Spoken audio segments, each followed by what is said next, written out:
लक्ष्मण यादव जी, बात तानाशाह का है कि तुम्हें कोरोना टाइम की एक कविता मुझे याद आई, मैंने सुनवाई। गजब लोकतंत्र की तस्वीर सामने आ रही है। क्या कहना है आपका? राहुल गांधी की सदस्यता, घर, सबकी विदाई हो रही है। डेमोक्रेसी ऐसी चलती हुई नजर आएगी।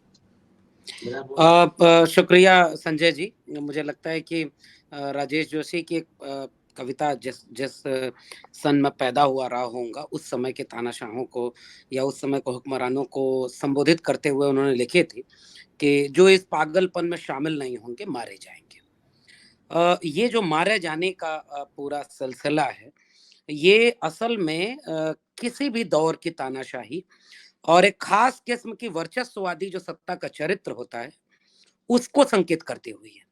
और आज जो हमने देखा है ये बिल्कुल वही काम किया जा रहा है। मुझे राहुल गांधी पर जब भी बात होती है तो मुझे एक ऐसा राजनेता मौजूदा दौर में दिखता है जो जिसकी सबसे प्यारी बात मुझे लगती है कि वो, जैसे पुराने जमाने में पंचतंत्र की कहानियों में हम लोग सुनते थे ना कि वो उस राक्षस की जान जिस तोते में बसी है, जब तक वो तोता पकड़ में नहीं आएगा वो बड़ा विलन नहीं मारा जाएगा। राहुल गांधी ने उस तोते को पकड़ा था। राहुल गांधी बार बार दो चीजों पर अटैक करते थे, एक आरएसएस पर और दूसरा ये इनके जो दोस्त हैं अंबानी और अडानी का रिश्ता। मुझे लगता है कि ये दो चीजें बहुत मायने रखती हैं आज भारतीय राजनीति के लिहाज से गौर करें। और राहुल गांधी ने यहाँ जो अटैक किया, मुझे लगता है इसके बाद ये स्वाभाविक है कि तानाशाह को अब कुछ समझ में तो आएगा नहीं, तानाशाह को और कुछ तो आता नहीं। जितने सवाल पूछे गए उस पर खुद मुख्तार होकर के ये बयान दर्ज करना कि एक अकेला सब पर भारी है। अगर वाकई एक अकेला सब पर भारी है तो फिर वो इतना जेल में लोगों को क्यों भेज रहा है, वो इतने मुकदमे लोगों के ऊपर क्यों कर रहा है, वो सदस्यता क्यों छीन रहा है। इतना फौरी केस जो चला है, इतने कम वक्त में राहुल गांधी कन्विक्टेड भी हो गए, इनकी सदस्यता भी चली गई। इससे पहले ऐसा मामला अभी हाल ही में मोहम्मद आजम खान के साथ हुआ। आजम खान के साथ बिल्कुल यही रवैया अख्तियार किया गया और तुरंत चुनाव करा लिए गए और उनको सब कुछ उनका छीन लिया गया। मैं वो अभी उस इतिहास में नहीं जा रहा हूं कि 2013 में राहुल गांधी ने जो पर्चा फाड़ा था और जिसकी वजह से लालू प्रसाद यादव की सदस्यता चली गई थी, सेम यही मामला था। कई बार होता है, सत्ता अपने चरित्र से काम करती है। और जैसे आजकल आम आदमी पार्टी की सरकार है ना, यही मामला नहीं था, वो मामला करप्शन का था, ये मामला उसके साथ कुछ भी नहीं है। मैं क्यों कह रहा हूँ, सुनिए अभिषेक जी, अभिषेक की बात सुनिए। करप्शन के मामले में भी बहुत सारा करप्शन कितना साबित हुआ है, कितना क्या हो रहा है, वो अलग सवाल है। मामला क्यों तुलना कर रहा हूँ, सजा कितनी होगी और कितनी सजा पर सदस्यता चली जाएगी, ये मामला था और ये वही मामला है। और अगर ये मामला ना होता तो ये कम से कम साबित होता। आम आदमी पार्टी कल तक कहती थी कि लालू प्रसाद यादव जी आप साबित करिए कि आप पर ये जो गुनाह है ये गलत है कि नहीं है। मुलायम सिंह जी आप चोर की दाढ़ी में तिनका क्यों है, आप क्यों परेशान हो रहे हैं, अगर आप भ्रष्टाचारी नहीं है तो आज मनीष सिसोदिया को जेल में रखा है। और यही आम आदमी पार्टी कर रही है कि देखिए ये हमारी आवाज दबा रहे हैं। मैं केवल एक गुजारिश कर रहा हूं, इस समय गलतियां हुई होंगी बहुत सारी, मैं ये नहीं कह रहा कि ये इस बात को याद करने का वक्त है। मैं जानता हूं कि ये वो वक्त है जब इन सारे विपक्षी दलों को अब एकजुट होकर के इस वक्त के तानाशाह को जवाब देना होगा, वरना उन लोगों से तो आप लड़ सकते थे। अगर ये वापस आ गए और इन्होंने जो आज ये काम किया है, अब अगर राहुल गांधी को इस जेल में डाल दिए कल को, तो फिर कौन बोलेगा।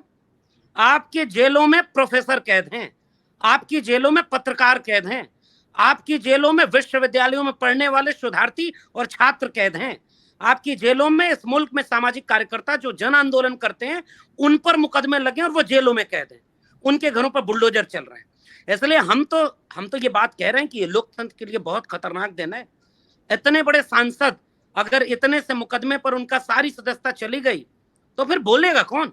और हुक्मरान तानाशाह जो होता है वो यही चाहता है कि एक ऐसा खौफ का माहौल पूरे देश में फैला दें, फिर कल को ये सारे लोग कहने लगेंगे। अब एक चीज और मैं इसमें जोड़ दूं संजय जी, ये कह रहे हैं ओबीसी का बड़ा अपमान कर दिया, क्योंकि ये जो नाम ले लिए हैं ये ओबीसी का अपमान कर दिया। कल को मैं अगर नरेंद्र मोदी से सवाल करूंगा तो इसका मतलब ओबीसी से अपमान हो गया।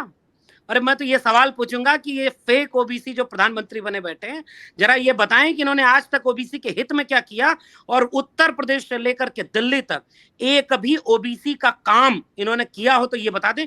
आज ये राहुल गांधी पर अटैक करने के लिए ओबीसी वाला एक चेहरा भी ले आ रहे हैं। बता दो आपकी राहुल गांधी ने तो कम से कम ये किया ना कि 50% रिजर्वेशन लागू कर दिया अपने संगठन में, और वो बहुत सोशल जस्टिस को लेकर कमिटेड ढंग से लड़ाई लड़ रहे हैं। इसलिए मैं केवल आज की घटना पर मैं ये बात कहना चाहूंगा कि लोकतंत्र पर क्या खतरा है, भारत के संविधान पर क्या खतरा है। अब इस बात को हम जैसे तमाम लोग, और उसमें मीडिया जैसे आपके प्लेटफॉर्म का, विपक्षी दलों का, इस देश के सामाजिक कार्यकर्ताओं का, इस देश में जो भी संविधान से मोहब्बत करता है ना, जो भी इस मुल्क से मोहब्बत करता है ना, अब उसकी जिम्मेदारी है कि इस बात को आम आवाम तक ये सच ले जाए कि ये जो 56 इंच का तानाशाह है ये डरता है, और ये डरता है इसलिए ये अपने से सवाल पूछने वाले लोगों को जेल में भेज रहा है। अगर हम इनकी जेलों से डर गए और 24 का चुनाव केवल इस नाम पर ये लड़ेंगे, ये हर वो काम करेंगे जिससे 24 में वापस आ जाएं। मैं जानता हूं, और मेरी टिप्पणी केवल इतनी है, इस मुल्क के तानाशाहों को डर लगता है, लेकिन वो शुरुआत में हमें डराते हैं। और राहुल गांधी को इस तरह से जेल में डालना, इस तरह से उनकी सदस्यता छीन लेना, इस तरह से उनकी आवाज को दबाना, ये जो राहुल गांधी ने पिछले दिनों एक भारत जोड़ो यात्रा में एक बात कही ना कि उनका कोई कार्यकर्ता सामने से पूछा था कि क्या करें, और उन्होंने आंख में आंख डाल करके कहा था डरो मत। उन्होंने आंख में आंख डाल करके कहा था कि मेरा नाम राहुल सावरकर नहीं है, मेरा नाम राहुल गांधी है। मुझे लगता है ये बहुत बड़ी चोट है, और इसलिए मैं राहुल गांधी के साथ खड़ा हूं। असल में मैं राहुल गांधी के साथ नहीं खड़ा हूं, मैं इस मुल्क की जमहूरियत के साथ खड़ा हूं, जो इस मुल्क के तानाशाहों को, जाने कितने तानाशाह आए और चले गए, लेकिन आज अगर हमें इस तानाशाह से लड़ना है तो हम सारे लोगों को, जो भी इस जहन में संविधान रखता है, जो भी इस जहन में जमहूरियत के मूल्य और एहसास को रखता है, उन सबको ये बात पहचाननी होगी। प्रोफेसर, डॉक्टर, इंजीनियर, वकील और पत्रकार, सामाजिक कार्यकर्ता, ये सारे निशाने पर हैं। उनके कत्ल पे मैं भी चुप था, मेरा नंबर अब आया, मेरे कत्ल पे आप भी चुप हो, अगला नंबर आपका है। मैं केवल यही बात कह रहा हूं, लोकतंत्र का सबसे मुश्किल इम्तिहान का वक्त है, और ये इम्तिहान देने के लिए ये 1 साल बचा है संजय जी, केवल मुझे लगता है ना कि 1 साल बचा है। इस 1 साल में अगर वाकई आप इस मुल्क की जमहूरियत से मोहब्बत करते हैं, आपके जहन में इस मुल्क का दस्तूर है, आईन है, तो आइए खड़े हो जाइए एक साथ खड़े होकर। और इसमें जिम्मेदारी कांग्रेस पार्टी की ज्यादा है। आज कांग्रेस पार्टी को मौका मिला है, कांग्रेस पार्टी पूरे देश में सारे विपक्षी दलों को एकजुट करे, और जितने जन आंदोलन के लोग हैं, जितने सामाजिक कार्यकर्ता हैं, उन सबको एकजुट करे, और इस 1 साल में इस मुल्क के आईन को बचाने की लड़ाई लड़ी जाए, वरना फिर बहुत मुश्किल होगा इस मुल्क के इस पूरे दस्तूर को बचा पाना। शुक्रिया। अच्छा लक्ष्मण जी, क्या रणनीति क्या हो, क्या अगर कांग्रेस के साथ सारा विपक्ष अगर एक साथ लोकसभा से इस्तीफा दे दे तो क्या माहौल बनेगा? अब मुझे लगता है कि ये थोड़ा मुश्किल काम है। एक समय में बहन जी मायावती जी ने रोहित वेमुला वाले प्रकरण में जब बहुत आवेशित होकर के सामने इस्तीफा दे करके स्मृति ईरानी के सामने राज्यसभा की सदस्यता छोड़ दी थी। मुझे लगता है कि भारतीय समाज अभी ये वाला त्याग, समर्पण पता नहीं ये कब समझेगा। ये तो वो एक अकेला शेर सब पर भारी है, उसी से खुश हो जा रहा है।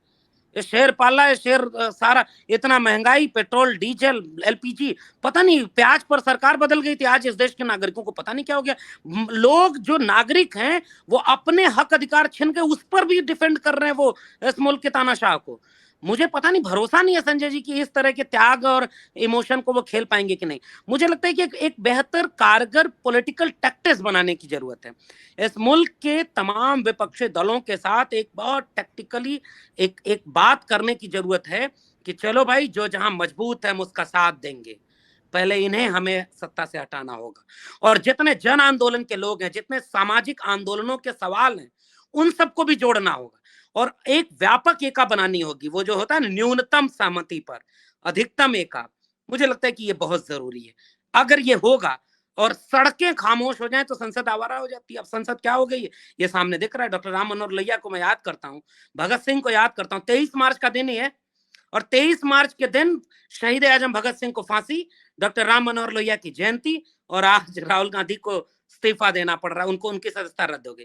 मुझे लगता है कि इसका संकेत यह है कि इस मुल्क में अब एक मुकम्मल क्रांति की जरूरत है जो इस जमहूरियत को बचाए। शुक्रिया।